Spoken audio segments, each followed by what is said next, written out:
ఆయన అదేం మాట్లాడలేదు కదా, అప్పుల గురించి మాట్లాడుతున్నారు కానీ అసలు ఈ లెటర్లకు సంబంధించి అసలు దీని వెనక ఏముందనేది చెప్పట్లేదు. ఆయనకి 8:02 నుంచి 8:12 వరకు దాదాపు 10 నిమిషాలు టైం ఇచ్చారు. మీ అందరూ కూడా 7-7 నిమిషాలు ఇక్కడ నేను రాసుకుంటున్నా, ప్రతిది కూడా నోట్ చేసుకొని టైమింగ్ నోట్ చేసుకొని ఎవరికి ఎంత ఇవ్వాలి అనేది నేను డిసైడ్ చేసుకొని ఇస్తున్నా. 10 నిమిషాలు ఇచ్చినా కూడా నాకు టైం చాలేదని ఆయన అలిగి వెళ్ళిపోతే మనం ఏం చేయలేము. బహుశా ఆయన దగ్గర వెళ్ళిపోయారేమో తెలియదు. చెప్పండి. ఇప్పుడు వైసీపీ పార్టీ లక్షణం ఏంటంటే బట్టగాల్చి మేదేయటం, ఇష్టానుసారంగా మాట్లాడటం, సబ్జెక్ట్ ఉండదు, పాడు ఉండదు, ఏదో ఒకటి మాట్లాడాలి కాబట్టి డిబేట్ వచ్చి మాట్లాడటం. ఏమండి ఆయనకి ఏమన్నా అంటే చదువుకున్నోడు, విజ్ఞానవంతుడు, కొద్దిగా ఆలోచన చేయాలి.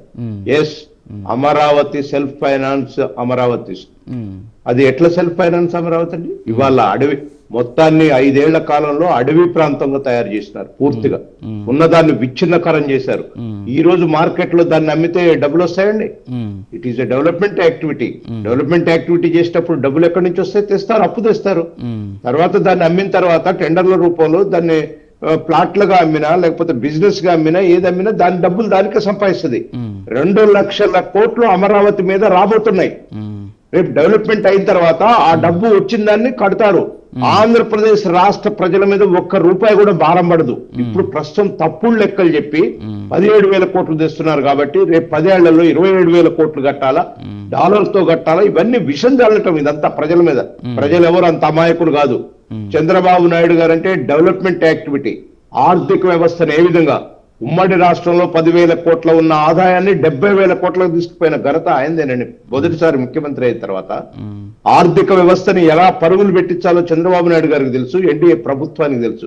ఇవాళ కేంద్ర ప్రభుత్వం నరేంద్ర మోడీ గారి సహకారంతో, జనసేన పవన్ కళ్యాణ్ గారి సహకారంతో అందరూ కూడా, ఇవాళ పవన్ కళ్యాణ్ గారు కూడా ఆంధ్రప్రదేశ్ గురించి ప్రతి నిమిషం కూడా ఎక్కడ డెవలప్మెంట్ యాక్టివిటీ చేయాలా, ఈ ప్రజలను ఎట్లా చేసుకోవాలని చెప్పి ఇవాళ ప్రజలు వాళ్ళకి అసలు అది అర్థం కావట్లేదండి. వాళ్ళు ప్రభుత్వం ఇంతకు ముందు కన్నా ఇప్పుడు డిఫరెంట్ వేలో చేస్తుంది. ఇటు ప్రజా సంక్షేమ కార్యక్రమాలు వీలైనంత వరకు చేస్తున్నారు, డెవలప్మెంట్ యాక్టివిటీ చేస్తున్నారు, కేంద్రం నుంచి నిధులు తీసుకొస్తున్నారు. ఎక్కడ పవన్ కళ్యాణ్ గారు చేస్తున్నారు, చంద్రబాబు నాయుడు గారు వాళ్ళకి అర్థం కావట్లేదండి. భారతీయ జనతా పార్టీ కూడా ఎక్కడికక్కడికి చేస్తుంది. ఫైనాన్స్ ఇప్పించడం కానీ, వరల్డ్ బ్యాంక్ నుంచి కానీ, రేపు పోలవరం మొన్న రిలీజ్ చేయటం కానీ, ఇదంతా వాళ్ళు జీర్ణించుకోలేకపోయి లేని విషయాలు కల్పితం. ఇప్పుడు ఏంది, ఆయన వచ్చాడు, డిబేట్ లోకి వచ్చాడు, అమరావతి మీద ఇంత అప్పు చేస్తున్నారు, 1,00,000 కోట్లు అప్పు చేస్తారు, 1,00,000 కోట్లు పెట్టి అమరావతి ఇవాళ ప్రపంచంలోనే క్లాస్ 1 రాజధానిగా కాబోతుంది. ఆయన నెంబర్ 1 భారతదేశంలో కూడా నెంబర్ 1 రాజధానిగా అమరావతి తీర్చిదిద్దబోతున్నారు. వారికి ఉన్న విజన్ కానీ వారిది అంతా కూడా చెప్పారు. ఖచ్చితంగా రాబోయే భావితరాల కోసం పనిచేసే చంద్రబాబు నాయుడు గారు వీళ్ళేందండి, తాత్కాలికంగా 5 ఏళ్లు అధికారం ఇస్తే కోట్లాను కోట్లు దోపిడీ చేశారు. ఉన్న డబ్బు సరిపోక కోట్లాను కోట్లు దోపిడీ చేశారు. రాష్ట్రాన్ని మొత్తాన్ని పిండి పిప్పి చేశారు. ఎక్కడ పడితే అక్కడ ఇప్పుడు సోదరి చెప్పినట్టు ఎస్సీయూలు పెట్టి ఎఫ్ఆర్బిఎం కు లోబడి తేయకూడదని చెప్పి వీళ్ళకున్న ఆడిట్, వీళ్ళకున్నటువంటి ఫైనాన్స్ తెలివితేటలు, దొంగ తెలివితేటలు పెట్టి కోట్లాను కోట్లు అప్పు తెచ్చి వాళ్ళ ప్రజలకు ఏమిచ్చారండి? 2,70,000 కోట్లు ఇచ్చారు. వీళ్ళు చేసిన అప్పు ఎంత అండి? 11 లక్షల కోట్లు. ఏం ఆన్సర్ చెప్తారండి? ప్రజలు అంత అమాయకుల? మీ అప్పు తెచ్చుకున్నావు, 2,70,000 కోట్లు మాకేసినావు, మిగతా మొత్తం నువ్వు తిన్నావనే ప్రజలు ఇవాళ బ్రహ్మాండమైనటువంటి తీర్పు ఇచ్చారు ఎన్డీఏకి.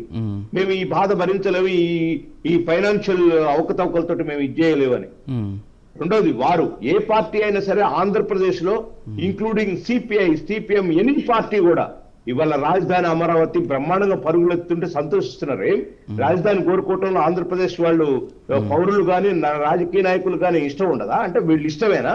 వాళ్ళు ఒక రాజధాని బాగుందని చెప్పడం వల్ల అవతల మీద బట్టకాలు చేయటమేనా? వారిని వెంకటేశ్వర్లు గారిని అధికార ప్రతినిధిగా మాట్లాడి అంటే వాళ్ళకి కౌంటర్ మాట్లాడే వాళ్ళు ఉంటే అప్పుడు ఇప్పుడు నేను ఆ కౌంటర్ ఇస్తానని ఆయన నిన్నకుండా వెళ్ళిపోయింది. ఇప్పుడు అది కొత్తగానే ఒక మాట చెప్పేసి వెళ్ళిపోవటం వాళ్ళకి అలవాటే కదండి. అసెంబ్లీలో కూడా అంతే, ఇష్టానుసారంగా మాట్లాడతారు, వాకౌట్ చేసేవాడు. ఇప్పుడైతే అసలే రావట్లేదు అనుకోండి, అది వేరు. కాబట్టి రాజుగారు ఏది కూడా డెఫినెట్ గా ఇవాళ చాలా సంతోషం అండి. అమరావతి రాజధాని కానీ పెట్టుబడులు కూడా విపరీతంగా వస్తున్నాయి. మేము చూసాము హైదరాబాద్ పెట్టుబడులు ఏ రకంగా వస్తున్నాయో, ఇప్పుడు అమరావతికి కూడా పెట్టుబడులు. ఒకే కంపెనీ హైదరాబాద్ లో పెట్టుబడులు పెడుతుంది, అమరావతిలో పెట్టుబడి పెడుతుంది. మొన్న మధ్య నాకు తెలిసిన ఫ్రెండ్సే వాళ్ళు చెప్పారు, చంద్రబాబు నాయుడు గారు ఉన్నప్పుడు ఏం డోకా లేదు, మనం పోవచ్చు అని.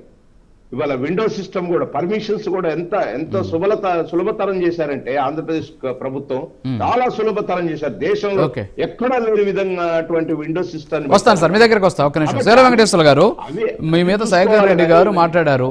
మీరేదో అమరావతి కళల రాజధాని, శ్రీకృష్ణదేవరాయలు నడయాడిన ప్రాంతం అన్నారనేసి బహుశా వారికి ఏదో కొంచెం అది చెప్తే జీర్ణించుకోలేకపోయారు. ఏమంటారు? రాజుగారు శేఖర్ రెడ్డి గారే కాదండి, ఆ వైసీపీ అధికార ప్రతినిధులు వీళ్ళందరినీ ఒకసారి అంటే వాళ్ళు మాత్రం డిస్టర్బ్ చేయడం అలవాటు. ప్యానల్ లో అందరినీ డిస్టర్బ్ చేస్తారు, ఎవరి మాట పోనివ్వరు. ఆయన వెళ్ళిపోయాడు కానీ కూర్చుంటాడు. 1,00,000 కోట్లు 1,00,000 ఎకరాలు అని ఇప్పుడు ముందు కళ్ళ ముందు ఎంత పచ్చి అబద్ధం మాట్లాడతారు. 1,00,000 కోట్లు తీసుకుని 33,000 కోట్లు మళ్ళీ రేట్ చేయబోతున్న వార్త వచ్చింది. అది రైతులు కూడా ముందు కూడా వచ్చారు. అది అబద్ధమే కాదు, కానీ 1,00,000 కోట్లు కాదు కదా, 45,000 కోట్లు 40,000 ఎకరాలు. అయితే ఇది చంద్రబాబు నాయుడు మీలాగా జగన్ అధికారులు పెట్టుకుని భూములు వేరే కంపెనీలకు కప్పచెప్పి 1,00,000 కోట్లు మీటిన కాదు కదా. అమరావతి లేదు కదా, అది వీళ్ళలాగా కూడా లేదు కదా. తెలిసి అంటే ఇంకొకటి ప్రపంచ బ్యాంక్ దగ్గర పోయి